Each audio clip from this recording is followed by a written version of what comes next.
Welcome back to my YouTube channel. ಎಲ್ಲರೂ ಹೇಗಿದ್ದೀರಾ? I hope ಎಲ್ಲರೂ ಚೆನ್ನಾಗಿದ್ದೀರಾ ಅಂದ್ಕೊಳ್ತೀನಿ. ನಾನು ಕೂಡ ಚೆನ್ನಾಗಿದ್ದೀನಿ.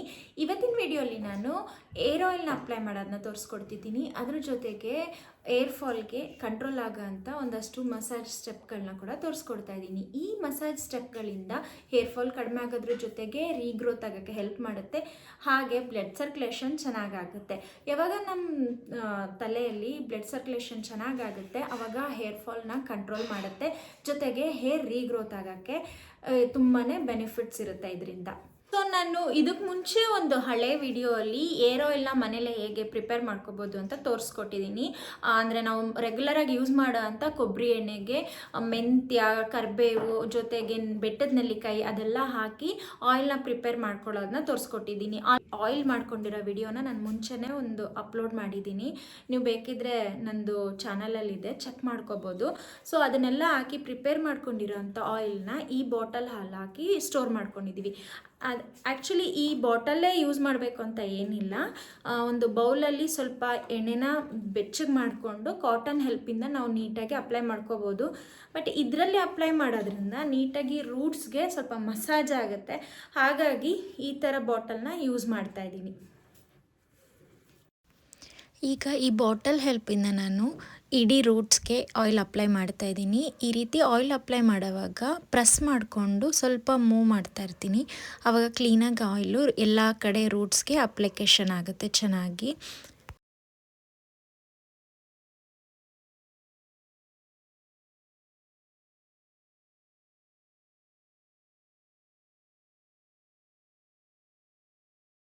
ರೂಟ್ಸ್ಗೆಲ್ಲ ಹಾಕೊಂಡಾದ್ಮೇಲೆ ಪೂರ್ತಿ ಹೇರ್ ಲೆಂತ್ ಎಷ್ಟಿದೆ ಆ ಲೆಂತ್ ಹೇರ್ಗೂ ಕೂಡ ನಾನು ಇಲ್ಲಿ ಎಣ್ಣೆನ ಅಪ್ಲೈ ಮಾಡ್ಕೊಳ್ತೀನಿ. ಯಾಕಂದರೆ ಎಲ್ಲಿ ಹೇರ್ ತುಂಬ ಡ್ಯಾಮೇಜ್ ಡಲ್ ಆಗುತ್ತೆ ಅಂದರೆ ಲೆಂತ್ ಎಲ್ಲಿರುತ್ತೆ ಅಲ್ಲಿ. ಯಾಕಂದರೆ ಈ ಪೊಲ್ಯೂಷನ್ ಮತ್ತು ಬಿಸಿಲು, ಮಳೆ, ಗಾಳಿ ಅಂದಿರ ನಾವು ಓಡಾಡ್ತಿರ್ತೀವಿ, ಟ್ರಾವೆಲ್ ಮಾಡ್ತೀವಿ, ಹಾಗಾಗಿ ನಮ್ಮ ಲೆಂತಿ ಹೇರ್ ಕೂಡ ಡ್ಯಾಮೇಜ್ ಆಗುತ್ತೆ, ಸ್ಪ್ಲಿಟ್ ಎಂಡ್ಸ್ ಆಗುತ್ತೆ. ಸೊ ನಾವು ಯಾವಾಗಲೂ ಅಷ್ಟೇ ಆಯಿಲ್ ಅಪ್ಲೈ ಮಾಡೋಕ್ಕೆ ಒಂದು 1 ಅವರ್ 2 ಅವರ್ ಮುಂಚೆ ಆಯಿಲ್ ಅಪ್ಲೈ ಚೆನ್ನಾಗಿ ಮಾಡಿ ಮಸಾಜ್ ಮಾಡಿಕೊಂಡು ನಂತರ ಹೇರ್ ವಾಶ್ ಮಾಡ್ಕೋಬೇಕು. ಅದು ಮಾತ್ರ ನೆನಪಲ್ಲಿ ಇಟ್ಕೊಂಡಿರಿ. ಓವರ್ ನೈಟ್ ಆಯಿಲ್ ಅಪ್ಲಿಕೇಶನ್ ಮಾಡಿ ಬಿಡಬೇಡಿ. ಅದರಲ್ಲೂ ಏರ್ ಫಾಲ್ ತುಂಬ ಇರೋರು ಪೂರ್ತಿ ರಾತ್ರಿ ಎಲ್ಲ ಎಣ್ಣೆ ಹಚ್ಚಿ ಬಿಡಬಾರ್ದು.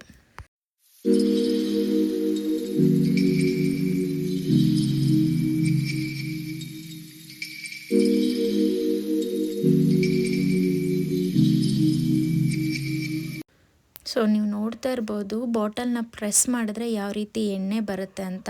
ಸೊ ಈ ಬಾಟಲ್ನ ನಾವು ಕೆಲವೊಂದು ಕಡೆ ಸಿಗುತ್ತೆ, ಇಲ್ಲ ಅಂದರೆ ನಾನು ಲಾಸ್ಟ್ ಟೈಮ್ ಒಂದು ಇಂದುಲೇಖದು ಆಯಿಲ್ನ ತೊಗೊಂಡಿದ್ದಾಗ ಅದರಲ್ಲಿ ಈ ಬಾಟಲ್ ಬಂದಿತ್ತು ನನಗೆ. ಸೊ ಇದರಲ್ಲಿ ಎಣ್ಣೆ ಬಂದಿತ್ತು. ಸೊ ಆ ಎಣ್ಣೆ ಖಾಲಿ ಆದಮೇಲೆ ಅದನ್ನು ನಾನು ರೀಸ್ಟಾಕ್ ಥರ ನಮ್ಮ ಮನೇಲೇ ಮಾಡ್ಕೊಂಡಿರೋ ಅಂಥ ಎಣ್ಣೆನ ಫಿಲ್ ಮಾಡಿ ಇಟ್ಕೊಂಡು ಯೂಸ್ ಮಾಡ್ಕೊಳ್ತಾ ಇದ್ದೀನಿ. ಇಲ್ಲ ಅಂದರೆ ಕೂಡ ಯಾವುದಾದ್ರೂ ಬ್ಯಾಂಗಲ್ ಸ್ಟೋರ್ಸಲ್ಲಿ ಅಥವಾ ಎಲ್ಲಾದರೂ ಮಾರ್ಕೆಟಲ್ಲಿ ಈ ಥರದ್ದೂ ಸಿಕ್ಕುತ್ತೆ. ಒಂದು ಸ್ವಲ್ಪ ಟ್ರೈ ಮಾಡಬೇಕು ಅಷ್ಟೇ. ಸೊ ನೀಟಾಗಿ ಆಯಿಲ್ನ ಅಪ್ಲಿಕೇಶನ್ ಮಾಡ್ತಾಯಿದ್ದೀನಿ ಎಲ್ಲ ಕಡೆ. ಎಣ್ಣೆ ರೂಟ್ಸಿಂದ ಪೂರ್ತಿ ಹೇರ್ವರೆಗೂ ಅದು ಚೆನ್ನಾಗಿ ಟಚ್ ಆಗಬೇಕು. ಇವ್ರ ಹೇರ್ನ ನೀವು ನೋಡ್ತಿರ್ಬೋದು. ಫಸ್ಟು ನಾನು ಹೇರ್ ಸ್ಟೈಲ್ ಸೀರೀಸಲ್ಲಿ ಇವ್ರ ಹೇರಲ್ಲಿ ನಾನು ಲಾಂಗ್ ಹೇರ್ ಸ್ಟೈಲ್ ಸೀರೀಸ್ನ ಮಾಡಿದ್ದೆ. ಸೊ ಇವ್ರ ಹೇರ್ ಅಂತೂ ತುಂಬಾ ಚೆನ್ನಾಗಿದೆ. ಇನ್ನೂ ತಿಕ್ಕಿತ್ತು, ಸ್ವಲ್ಪ ವರ್ಕ್ ಪ್ರೆಷರ್ ಜಾಸ್ತಿ ಆಗ್ತಾ ಹೇರ್ ಫಾಲ್ಸ್ ಕಂಪಲ್ಸರಿ ಆಗುತ್ತಲ್ವ, ಹಾಗಾಗಿ. ಬಟ್ ಈ ಆಯಿಲ್ನ ಅಪ್ಲೈ ಮಾಡೋದ್ರಿಂದ ಹೇರ್ ಫಾಲ್ ಕೂಡ ಕಂಟ್ರೋಲ್ ಆಗುತ್ತೆ. ಮತ್ತು ಮಸಾಜ್ ಮಾಡ್ಕೊಳ್ಳೋದ್ರಿಂದ ಕೂಡ ನಮಗೆ ಬ್ಲಡ್ ಸರ್ಕ್ಯುಲೇಷನ್ ಚೆನ್ನಾಗಾಗಿ ರಿಲ್ಯಾಕ್ಸ್ ಆಗುತ್ತೆ. ನಾವು ಯಾವಾಗ ರಿಲ್ಯಾಕ್ಸ್ ಆಗಿರ್ತೀವಿ ಸ್ಕಿನ್ ಆಗಲಿ ಹೇರ್ ಆಗಲಿ ಯಾವುದೇ ಥರ ಡ್ಯಾಮೇಜ್ ಆಗಲ್ಲ ಅಂತಲೇ ಹೇಳ್ತೀನಿ.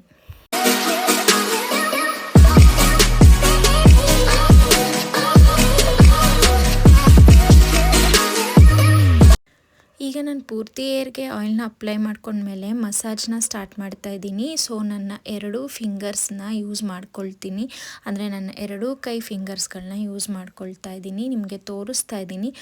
ಈ 5 ಬೆರಳುಗಳನ್ನ ಕ್ಲೀನಾಗಿ ನನ್ನ ಲೆಫ್ಟ್ ಹ್ಯಾಂಡಲ್ಲಿ ಅವ್ರ ಫೋರೆಡ್ ಹತ್ರ ನಾನು ಗ್ರಿಪ್ ಇಟ್ಕೊಳ್ತೀನಿ. ನೆಕ್ಸ್ಟ್ ರೈಟ್ ಹ್ಯಾಂಡಿಂದ ಸರ್ಕ್ಯುಲರ್ ಮೋಷನಲ್ಲಿ ನೀಟಾಗಿ ಈ ರೀತಿ ಪ್ರೆಷರ್ ಕೊಟ್ಟು ಮಸಾಜ್ನ ಮಾಡ್ತಾಯಿರ್ತೀನಿ. ಈ ರೀತಿ ಮಾಡೋದ್ರಿಂದ ಸ್ಕ್ಯಾಲ್ಫಲ್ಲಿ ಬ್ಲಡ್ ಸರ್ಕ್ಯುಲೇಷನ್ ಚೆನ್ನಾಗಿ ಇಂಪ್ರೂವ್ ಆಗುತ್ತೆ, ಜೊತೆಗೆ ತುಂಬ ನೀಟಾಗಿ ರಿಲ್ಯಾಕ್ಸೇಷನ್ ಆಗುತ್ತೆ.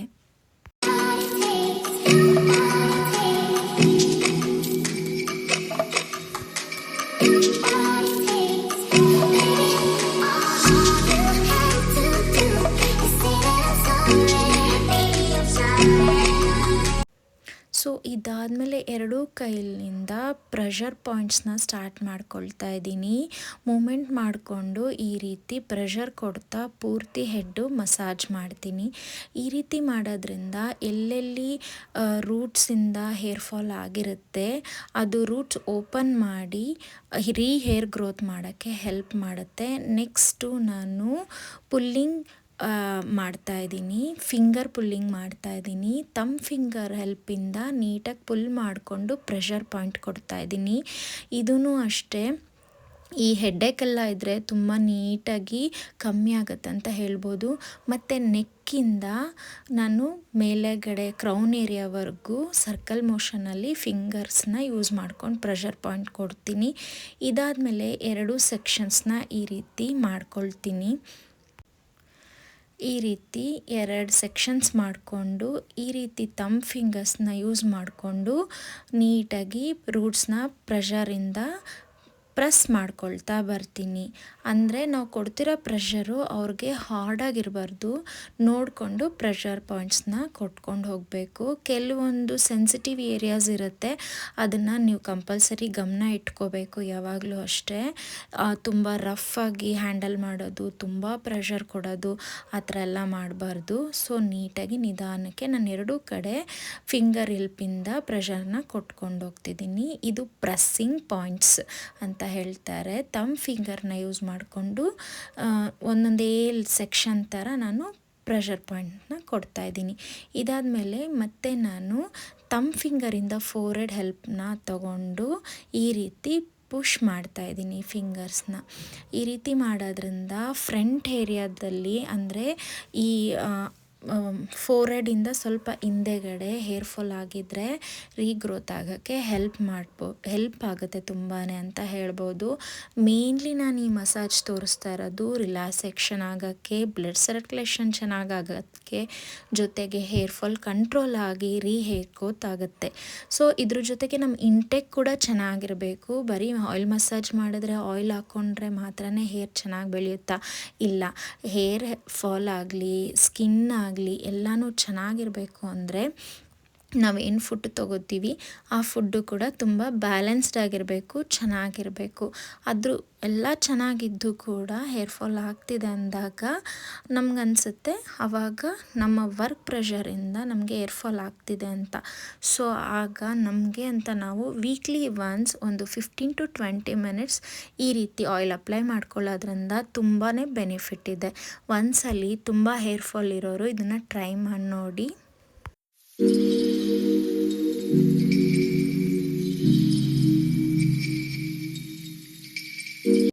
ಆದರೆ ಖಂಡಿತವಾಗ್ಲೂ ನೆನ್ಪಿಟ್ಕೊಳ್ಳಿ ಏನಂತ, ತುಂಬ ಹೇರ್ ಫಾಲ್ ಇರೋರು 1/2 hour ಏರ್ ಅಪ್ಲೈ ಮಾಡಿ ಹೇರ್ ವಾಶ್ ಮಾಡಬೇಕು. ಅಂದರೆ 1/2 hour ಸ್ನಾನ ಮಾಡೋಕ್ಕೆ 1/2 hour ಬಿಫೋರ್ ಏರ್ ಆಯಿಲ್ನ ಮಾಡಿ ಆಮೇಲೆ ಹೇರ್ ವಾಶ್ ಮಾಡಬೇಕು. ಸಾಫ್ಟ್ ಟವಲ್ಸ್ನ ಯೂಸ್ ಮಾಡಬೇಕು, ತುಂಬ ಹಾಟ್ ವಾಟರ್ನ ಯೂಸ್ ಮಾಡಬೇಡಿ. ಮತ್ತು ಮೈಲ್ಡಾಗಿರೋಂಥ ಶಾಂಪೂನ ಯೂಸ್ ಮಾಡ್ಕೊಳ್ಳಿ. ಜೊತೆಗೆ ನಾನು ಈ ಮಸಾಜೆಲ್ಲ ಆದಮೇಲೆ ಸ್ಟೀಮರ್ ಕೂಡ ಕೊಡ್ತಾಯಿದ್ದೀನಿ. ಸ್ಟೀಮರ್ನ ನಾವು ವೆರೈಟೀಸ್ ಸ್ಟೀಮರ್ಸ್ನ ಯೂಸ್ ಮಾಡ್ತೀವಿ ಪಾರ್ಲರಲ್ಲಿ, ಆದರೆ ಬೇರೆ ಥರ ಸ್ಟೀಮರ್ ಯೂಸ್ ಮಾಡ್ತೀವಿ. ಮನೇಲಾದರೆ ಬೇರೆ ಥರ ಯೂಸ್ ಮಾಡ್ಕೊಳ್ತೀವಿ. ಇದನ್ನು ನಾವು ಸೆಲ್ಫ್ ಕೂಡ ಮಾಡ್ಕೋಬೋದು, ನಮಗೆ ನಾವೇ ಕೂಡ ಮಾಡ್ಕೋಬೋದು. ನಮ್ಮ ಫಿಂಗರ್ನ ಯೂಸ್ ಮಾಡಿಕೊಂಡು ಪೂರ್ತಿ ಹೇರ್ನ ಮುಂದೆ ಹಾಕ್ಕೊಂಡು ಮಸಾಜ್ ಮಾಡ್ಕೋಬೋದು. ಇದಾದಮೇಲೆ ನಾನು ಇಲ್ಲಿ ಸ್ಟೀಮರ್ನ ಒಂದು ತೋರಿಸ್ತಾ ಇದ್ದೀನಿ. ಈ ಸ್ಟೀಮರ್ ಮೂಲಕ ನಮಗೆ ತುಂಬಾ ಬೆನಿಫಿಟ್ಸ್ ಇದೆ. ಇಲ್ಲಿ ತೋರಿಸ್ತಾ ಇರೋಂಥ ಸ್ಟೀಮರು ಯಾವುದೇ ಥರ ಪ್ರಾಡಕ್ಟ್ನ ನಾನು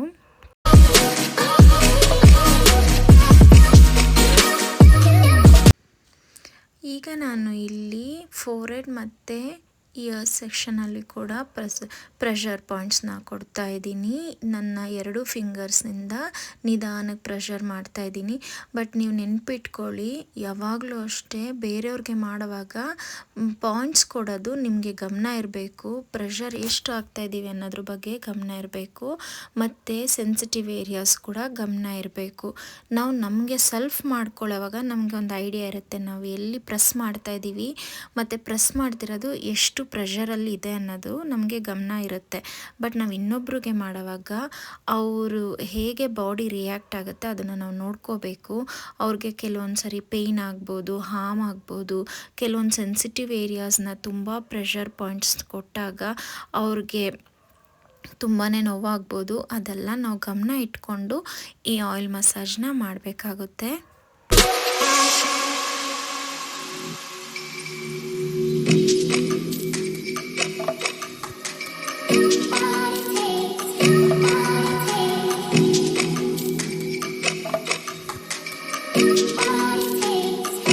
ಹೇರ್ನ ನೀವೇ ನೋಡ್ತಿರ್ಬೋದು ಎಷ್ಟು ಶೈನಿಯಾಗಿ ಕಾಣಿಸ್ತಾ ಇದೆ ಅಂತ.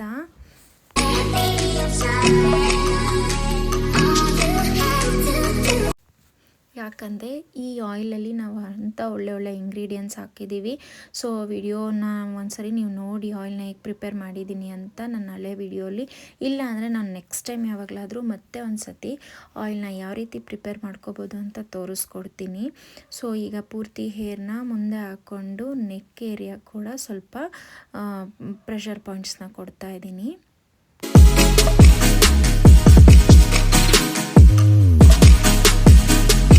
ಇದಾದಮೇಲೆ ಹೇರ್ ಪುಲ್ಲಿಂಗ್ ಮಾಡ್ತಾ ಇದ್ದೀನಿ. ಪೂರ್ತಿ ಹೇರ್ನ ಈ ರೀತಿ 2 ಕೈಗಳಿಂದ ಸ್ವಲ್ಪ ಪುಲ್ ಮಾಡಿ ಬಿಡ್ತಾ ಇದ್ದೀನಿ. ಇದರಿಂದ ಹೇರ್ ಫಾಲ್ ಆಗಿರೋ ಕಡೆ ಹೇರ್ ಗ್ರೋತ್ ಆಗುತ್ತೆ ಮತ್ತು ಹೇರ್ ಸ್ವಲ್ಪ ಸ್ಟ್ರೆಂತ್ ಬರಲಿ ಅಂತ ಈ ರೀತಿ ಮಾಡ್ತಾ ಇದ್ದೀನಿ.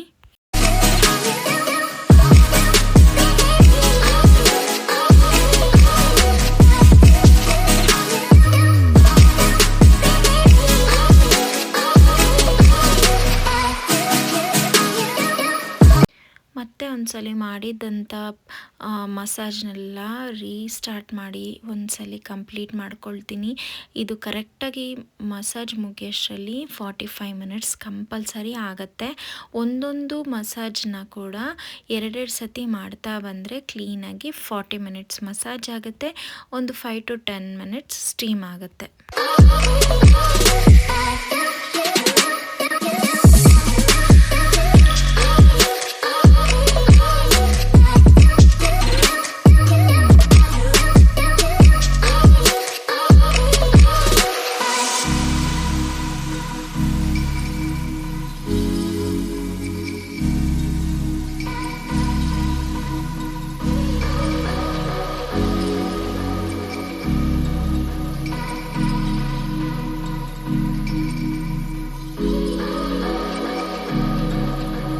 ಮಸಾಜ್ ಎಲ್ಲ ಮಾಡಿ ಆದಮೇಲೆ ಒಂದು ಕೂದಲನ್ನ ಪೂರ್ತಿ ಈ ರೀತಿ ಗಂಟು ಹಾಕ್ಕೊಳ್ತಾ ಇದ್ದೀನಿ. ಇಲ್ಲಿ ನಾನು ಈ ತೋರಿಸ್ತಾ ಇರೋಂಥ ಸ್ಟೀಮರ್ ನಾನು ಯಾವುದೇ ಪ್ರಾಡಕ್ಟ್ ರಿವ್ಯೂಗಾಗಲಿ ಅಥವಾ ಪ್ರಾಡಕ್ಟ್ನ ಪ್ರಮೋಷನ್ಗಾಗಲಿ ಮಾಡ್ತಾಯಿಲ್ಲ. ಜಸ್ಟ್ ನಾವು ಇದು ನಮ್ಮ ಓನ್ ಯೂಸ್ಗಂತ ತೊಗೊಂಡಿರೋ ಅಂಥ ಪ್ರಾಡಕ್ಟು. ತುಂಬ ಚೆನ್ನಾಗಿದೆ ಅಂತಲೇ ಹೇಳ್ಬೋದು. ಇದು ಅಮೆಝಾನ್, ಫ್ಲಿಪ್ಕಾರ್ಟಲ್ಲೆಲ್ಲ ಸಿಗುತ್ತೆ. ನಾನು ಇದನ್ನು ಡಿಸ್ಕ್ರಿಪ್ಷನ್ ಬಾಕ್ಸಲ್ಲಿ ಹಾಕಿರ್ತೀನಿ, ನಿಮ್ಗೆ ಇಷ್ಟ ಇದ್ದರೆ ಟ್ರೈ ಮಾಡ್ಬೋದು. ನೀಟಾಗಿ ಇದು ಹೆಂಗೆ ಅಂದರೆ ಕೂದಲನ್ನ ಈ ರೀತಿ ಒಂದ್ಸಲಿ ನೀಟಾಗಿ ಲೂಸಾಗಿ ಗಂಟು ಹಾಕ್ಬಿಟ್ಟು ಫ್ರೀಯಾಗಿರಬೇಕು, ತುಂಬ ಟೈಟಾಗೂ ಗಂಟು ಹಾಕಬಾರ್ದು. ಈ ಥರ ಸಿಂಪಲ್ಲಾಗಿ ಲೂಸಾಗಿ ಒಂದು ನಾಟ್ ಹಾಕ್ತಾಯಿದ್ದೀನಿ.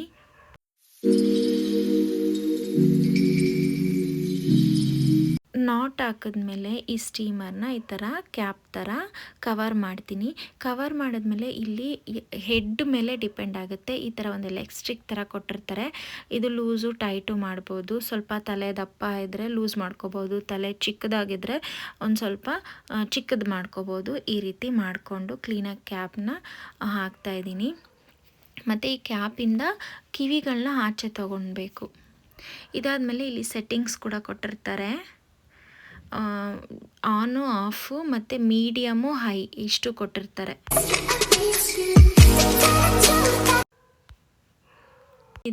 ಈಗ ಇದು ಆನಲ್ಲಿದೆ. ಸೊ ಈ ಥರ ಆನು ಮತ್ತು ಹೀಟ್ ಜಾಸ್ತಿ ಕಡಿಮೆ ಇರುತ್ತೆ. ಇಲ್ಲಿ ಟಚ್ ಮಾಡಿ ನೋಡಿದ್ರೆ ನಮಗೆ ಗೊತ್ತಾಗುತ್ತೆ, ಬಿಸಿ ಆಗ್ತಾ ಇರುತ್ತೆ, ಸ್ಟೀಮ್ ಆಗ್ತಾ ಇರುತ್ತೆ. ಅಂದರೆ ಯಾವುದೇ ಥರ ಶಾಕ್ ಆಗೋಂಥ ಇದು ಕೂಡ ಇರಲ್ಲ. ಎಲ್ಲ ಥರ ಸೇಫ್ಟಿ ಇದೆ ಇದು ಅಂತ ಹೇಳ್ಬೋದು. ಸೊ ಇದೀಗ ಆಫಲ್ಲಿದೆ. ಈ ಬಟನ್ನ ಪ್ರೆಸ್ ಮಾಡಿ ಮುಂದಕ್ಕೆ ತಳ್ಳಿದ್ರೆ ಆನ್ ಆಗುತ್ತೆ. ಇದು ಮಿಡಲ್ಲು. ನೆಕ್ಸ್ಟು ಇದು ಲಾಸ್ಟ್ ಹೈ. ಇದು ಹೀಟ್ ಹೈ ಮಾಡ್ಕೊಳ್ಳೋದು. ಇದು ಮೀಡಿಯಮ್ಮು, ಇದು ಆಫ್. ಸೊ ಇದಾದಮೇಲೆ ಕರೆಕ್ಟಾಗಿ ಒಂದು 5-10 ನಿಮಿಷ ಬಿಟ್ಟಿದ್ದೀನಿ. ಅವ್ರು ಮುಟ್ಟು ನೋಡಿಕೊಂಡ್ರೆ ಗೊತ್ತಾಗುತ್ತೆ ಎಷ್ಟು ಹೀಟ್ ಆಗಿದೆ ಅಂತ. ಸೊ ಕರೆಕ್ಟಾಗಿ ಎಲ್ಲ ಕಡೆ ಬೆಚ್ಚಗಿದೆ. ರೂಟ್ಸ್ ಎಲ್ಲ ತುಂಬ ನೀಟಾಗಿ ಸ್ಮೂತಾಗಿ ಅನಿಸ್ತಾ ಇದೆ. ಫೀಲ್ ಆಗುತ್ತೆ. ಅವ್ರಿಗೆ ಹೇಳಿದೆ ನಾನು, ಫೀಲ್ ಮಾಡಿ ನೋಡಿ ಯಾವ ರೀತಿ ಇದೆ ಅಂತ. ಸೊ ಟಚ್ ಮಾಡಿ ನೋಡಿದ್ರೆ ನಮಗೆ ಕೂಡ ಬೆಚ್ಚಗೆ ಅನಿಸ್ತಾ ಇರುತ್ತೆ. ನಾರ್ಮಲಾಗಿ ಪಾರ್ಲರಲ್ಲಿ ಕೂಡ ನಾನು ಸ್ಟೀಮರ್ ಕೊಟ್ಟಾಗ ಸ್ವಲ್ಪ ಅವ್ರಿಗೆ ಬಿಸಿ ಅದು ಎಕ್ಸ್ಪೀರಿಯೆನ್ಸ್ ಆಗಬೇಕು, ಆ ಥರನೇ ಸ್ಟೀಮ್ ಕೊಡೋದು. ಇನ್ನೂ ಇದು ನಾನು ಯಾವುದೇ ರೀತಿ ಪ್ರಾಡಕ್ಟ್ ಪ್ರಮೋಷನ್ ಮಾಡಿಲ್ಲ. ತುಂಬಾ ಚೆನ್ನಾಗಿದೆ ಇದು. ಇದನ್ನು ಜಸ್ಟ್ ನಾವು ನಮ್ಮ ಸೆಲ್ಫ್ ಯೂಸ್ಗಂತ ತೊಗೊಂಡಿದ್ದೀವಿ. ಇದನ್ನು ನೀವು ನೋಡ್ತಿರ್ಬೋದು, ಒಂದು ಪ್ಲಾಸ್ಟಿಕ್ ರ್ಯಾಪರ್ ಥರ ಇದೆ. ಮತ್ತು ಇಲ್ಲಿ ಜಿಪ್ ಕೂಡ ಕೊಟ್ಟಿದ್ದಾರೆ. ಜಿಪ್ಪಿಂದ ಕ್ಲೀನಾಗಿ ಇದನ್ನು ಪ್ಯಾಕ್ ಮಾಡಿ ಎತ್ತಿಡ್ಬೋದು. ಮತ್ತು ಸೇಫ್ಟಿ ವಯರ್ ಕೂಡ ಕೊಟ್ಟಿದ್ದಾರೆ. ಪ್ಲಗ್ ಇದೆ, ಆನ್ ಆ್ಯಂಡ್ ಆಫ್ ಎಲ್ಲ ಇದೆ. ಮತ್ತು ಅದ್ರ ಜೊತೆಗೆ ಈ ಒಂದು ಎಲೆಕ್ಟ್ರಿಕ್ ಕೂಡ ಕೊಟ್ಟಿದ್ದಾರೆ. ನಾವು ಇದನ್ನು ಚಿಕ್ಕದು ಬೇಕಾ ದೊಡ್ಡದು ಬೇಕಾ ಅಂತ ಮಾಡ್ಕೋಬೋದು. ಸೊ ಇದು ತುಂಬಾ ನಮಗಂತೂ ಯೂಸ್ಫುಲ್ ಆಗಿದೆ. ತುಂಬ ರಿಲ್ಯಾಕ್ಸ್ ಆಗೂ ಇರುತ್ತೆ. ನಿಮ್ಗೆ ಬೇಕಂದರೆ ಲಿಂಕ್ ಹಾಕಿರ್ತೀನಿ, ಟ್ರೈ ಮಾಡಿ. ವಿಡಿಯೋ ಇಷ್ಟ ಆಗಿದ್ರೆ ಲೈಕ್ ಮಾಡಿ, ಶೇರ್ ಮಾಡಿ, ಹಾಗೆ ಸಬ್ಸ್ಕ್ರೈಬ್ ಮಾಡ್ಕೊಳ್ಳೋದನ್ನ ಮರಿಬೇಡಿ ಫ್ರೆಂಡ್ಸ್.